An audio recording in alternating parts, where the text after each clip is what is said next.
Hallelujah. Basu इस बहन का नाम कोमल है और बसु कहते हैं कि 2016 में इस बहन की मैरिज हुई थी और मैरिज के बाद कहते हैं दुष्ट आत्मा के अटैक कहते हैं होने शुरू हो गए और अटैक होने की वजह से घर में भी कहते हैं शांति होने लगी। हस्बैंड के साथ कहते हैं लड़ाई झगड़ा होने लगा, मैरिड लाइफ पूरी तरह डिस्टर्ब हो गई थी। और कहते हैं कि फिर जब 2016 में फर्स्ट टाइम ये प्रेग्नेंट हुए तो कहते हैं प्रेगनेंसी के दौरान इन्हें गंदे सपने ऐसे आने लगे दुष्ट आत्मा की वजह से। और कहते हैं एक रात को जब सोए तो इतनी गंदगी कहते हैं सपने में नजर आई और जब सुबह उठे तो कहते हैं ब्लीडिंग होने लगी और प्रेगनेंसी में ही इनका मिसकैरेज हो गया। और उसके बाद कहते हैं सेकंड टाइम 2017 में नेक्स्ट ईयर कहते फिर से प्रेगनेंसी हुई। तब ऐसा हुआ कि अचानक कोई चीज़ इन्हें ऐसा महसूस हुआ कि जैसे इनके अंदर से कुछ फट गया है जोर से। और कहते तभी एकदम से बाथरूम भाग कर गए और कहते कि पूरा बेबी जो था वो खराब हो गया था और ब्लड क्लॉट निकलने शुरू हो गए। डॉक्टर के पास गए तो उन्होंने चेक किया और बोला कि मिसकैरेज सेकंड टाइम भी हो चुका है।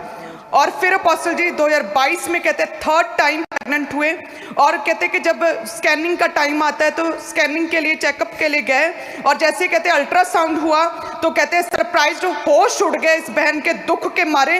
कहते आहें निकलने लगी जब डॉक्टर ने बोला कि थर्ड टाइम भी जो बेबी है उसकी हार्ट बीट ही नहीं बनी और जिसकी वजह से कहते थर्ड टाइम मिसकैरेज हो गया इस बहन का। और कहते हैं कि इतने ज़्यादा डिस्टर्ब थे, मेंटली डिस्टर्ब हो गए थे, पागलपन की स्टेज तक पहुंच चुके थे।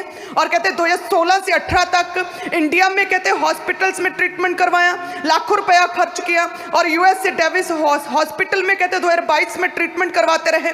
लेकिन कहते कोई भी जो है बेबी जो है जिंदा जीवित बेबी अपनी गोद में नहीं लिया, जो है प्रेगनेंसी के बीच में ही गर्भपात हो जाता था।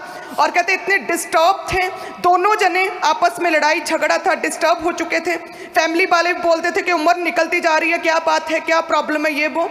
और सेकंड मैरिज के लिए भी सोचते थे। लेकिन कहते कि फिर खामरा चर्च के साथ जुड़े और स्ट्रॉन्ग वचन को सुनना शुरू किया। कहते फेथ बढ़ा, परमेश्वर पर विश्वास बना और लगातार यहीं से यूएस से ऑनलाइन मीटिंग्स एवरी संडे की कहते हैं हमने अटेंड करनी शुरू की, विश्वास के साथ मास प्रेयर्स को कहते हैं रिसीव किया। और 30 अगस्त 2022 को कहते हैं कि ये मिलने के लिए आए थे चर्च में और पास्टर जी आपने स्पेशली इस बहन से मिले। कहाँ मिले थे आप? 30 सैक्रामेंटो में आप ओके, वो क्रूसेड के टाइम पे आप मिलने के लिए आए थे सैक्रामेंटो में, कैलिफोर्निया, जो फर्स्ट क्रूसेड हुआ था। फर्स्ट क्रूसेड हुआ था, आप चले गए थे और अचानक आप पीछे मुड़े और आपने मुझे देखा और ऐसे इशारा किया कि मेरे पास आ। और मैं आपके पास गई और आपने मेरे सिर के ऊपर हाथ रखा। खुदा ने मुझे और अमेजिंग चीज देखो, आज से आप लगा लो कि 2005 में 18 साल पहले एक चर्च में केस आया, जो एक औरत थी, उसके बेबी ऐसी 2 महीने 3 महीने 4 कभी 6 कभी 5 में ख़त्म होते थे। तो उसके 7 बेबी 6 बेबी ख़त्म हो चुके थे। परमेश्वर में आए तो उस पर प्रेयर हुई, हमने बिलीव किया कि प्रेयर हुई है, परमेश्वर काम करेगा। फिर मिसकैरेज, फिर 8वां मिसकैरेज, फिर 9वां मिसकैरेज। मेरे को ये केस इतना बड़ा लगता था कि ये जब मिसकैरेजेस होने शुरू होते हैं तो ये हटते नहीं कई लोगों के। और मैंने उस समय परमेश्वर से कहा था कि परमेश्वर नहीं, मुझे ग्रेस चाहिए, मुझे अनुग्रह चाहिए कि जब मैं लोगों पे प्रेयर करूं तो ये बीमारी उनकी ख़त्म होनी चाहिए। मैं आपको 18 साल पहले की बात बता रहा हूं, एक जेन्युइन हार्ट से की गई प्रेयर्स। और इमेजिन करो, आपसे मैं 30 अगस्त के करीब मैं मिला हूं और सितंबर आप प्रेग्नेंट थी। 1 सितंबर। ओह जीसस, इसको जरा दिखाओ तो कैमरामैन, इसका फेस को इसको दिखाओ तो। और क्या नाम रखा है? जोआना। हाँ, जोआना। ओह जीसस, ये तो असली वाला टैडी मिल गया आपको। आप इमेजिन करो, अगस्त में मैं अभी भी नहीं पहचान रहा हूं। इन्होंने कहा कि आपने बुलाया और आपने ले हैंड किया।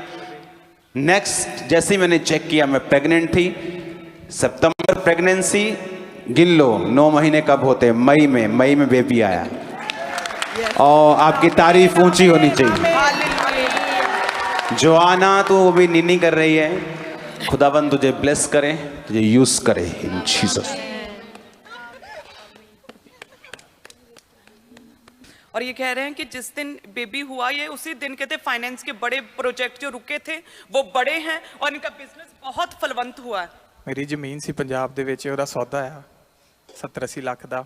ਮੇਰੀ ਟਰਾਂਸਪੋਰਟ ਹੀ, ਟਰੱਕ ਵਧੇ ਮੇਰੇ ਕੋਲ। ਲੋਕੀ ਕਹਿੰਦੇ ਰਿਸੈਸ਼ਨ ਚੱਲ ਰਿਹਾ, ਕੰਮ ਨਹੀਂ ਆ। ਮੈਂ ਇੱਥੇ ਖੜਾ, ਮੇਰੇ ਟਰੱਕ ਯਾਰਡ 'ਚ ਖੜੇ, ਮੇਰੇ ਡਰਾਈਵਰ ਛੁੱਟੀਆਂ ਤੇ ਆ। ਮੈਂ ਰਿਸੈਸ਼ਨ ਗੈਟ ਅੱਠੇ ਖੂਜ, ਮੈਂ ਕਿਹਾ ਮੈਂ ਚੱਲਾਂ ਵਾਂ, ਡਰਾਈਵਰ ਘਰੇ ਆ। ਮੇਰੇ को काम इतना ब्लेस किया प्रभु ने। मेरे को इतना काम है कि मेरे ट्रक भी घट है, मेरे को ड्राइवर भी घट है, मैं जाके हो ट्रक लेने हैं। आमीन आमीन हालेलुया।